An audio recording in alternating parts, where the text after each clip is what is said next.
कहानी। अपनी तुलना दूसरों से न करें। एक बार की बात है, किसी जंगल में एक कौवा रहता था। वो बहुत ही खुश था क्योंकि उसकी ज्यादा इच्छाएं नहीं थीं।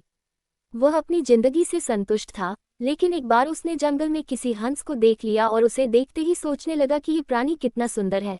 ऐसा प्राणी तो मैंने पहले कभी नहीं देखा। इतना साफ और सफेद, ये तो इस जंगल में औरों से बहुत सफेद और सुंदर है, इसलिए ये तो बहुत खुश रहता होगा। कौवा हंस के पास गया और पूछा, भाई तुम इतने सुंदर हो, इसलिए तुम बहुत खुश होगे। इस पर हंस ने जवाब दिया, हाँ मैं पहले बहुत खुश रहता था, जब तक मैंने तोते को नहीं देखा था। उसे देखने के बाद से लगता है कि तोता धरती का सबसे सुंदर प्राणी है। हम दोनों के शरीर का तो एक ही रंग है, लेकिन तोते के शरीर पर दो दो रंग है। उसके गले में लाल रंग का घेरा और वो सूरखरे रंग का था। सच में वो बेहद खूबसूरत था। अब कौवे ने सोचा कि हंस तो तोते को सबसे सुंदर बता रहा है, तो फिर उसे देखना होगा। कौवा तोते के पास गया और पूछा, भाई तुम दो दो रंग पाकर बड़े खुश होगे।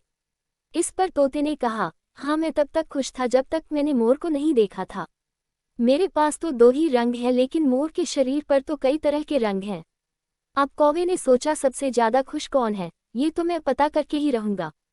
इसलिए अब मोर से मिलना ही पड़ेगा। कौवे ने मोर को जंगल में ढूंढा, लेकिन उसे पूरे जंगल में एक भी मोर नहीं मिला और मोर को ढूंढते ढूंढते वह चिड़ियाघर में पहुंच गया। तो देखा मोर को देखने बहुत से लोग आए हुए हैं और उसके आसपास अच्छी खासी भीड़ है। सब लोगों के जाने के बाद कौवे ने मोर से पूछा, भाई तुम दुनिया के सबसे सुंदर जीव हो और रंग बिरंगे हो, तुम्हारे साथ लोग फोटो खींचवा रहे थे। तुम्हें तो बहुत अच्छा लगता होगा और तुम तो दुनिया के सबसे खुश जीव होगे। इस पर मोर ने दुखी होते हुए कहा, भाई अगर सुंदर हूं तो भी क्या फर्क पड़ता है।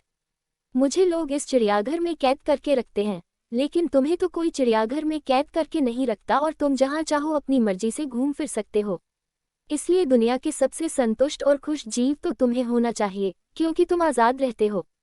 कौवा हैरान रह गया, क्योंकि उसके जीवन की अहमियत कोई दूसरा बता गया। दोस्तों, ऐसा ही हम लोग भी करते हैं। हम अपनी खुशियों और गुणों की तुलना दूसरों से करते हैं, ऐसे लोगों से जिनका रहन सहन का माहौल हमसे बिल्कुल अलग होता है। हमारी जिंदगी में बहुत सारी ऐसी चीजें होती हैं जो केवल हमारे पास हैं, लेकिन हम उसकी अहमियत समझकर खुश नहीं होते। लेकिन दूसरों की छोटी खुशी भी हमें बड़ी लगती है, जबकि हम अपनी बड़ी खुशियों को इग्नोर कर देते हैं। कहानी अच्छी लगी हो तो लाइक और सब्सक्राइब जरूर करें। धन्यवाद।